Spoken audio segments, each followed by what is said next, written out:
Official. इजे हल्का हल्का सरूर हो सब तोरे नजर के कसूर हो।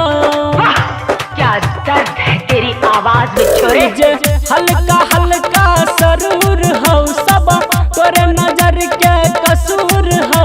हमारा शराबी बना दे लगे, हमारा शराबी बना दे, प्यार वाला बीमारी लगा दे।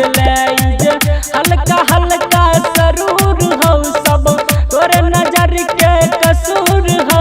इजे हल्का हल्का सरूर हो सब तोरे नजर के कसूर हो। हमारा शराबी बना दे लगे, हमारा शराबी बना दे, प्यार वाला बीमारी लगा दे। Recording by SR studio Ludhiana.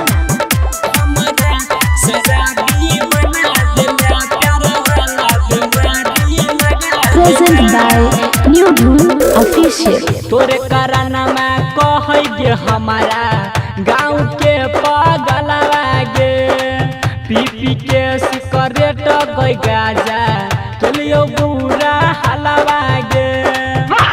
क्या दर्द है तेरी आवाज में छोरे। तोरे कराना में कहे गे हमारा गाँव के पागलवा गे, पी पी के सिगरेट गई गाजा चलियो बुरा हलवा गे। लागे तोरा ही है अब मंजूर हो सब तोरे नजर के कसूर हो।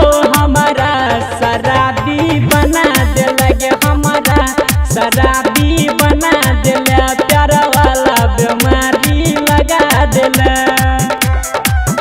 Present by new Dhun official.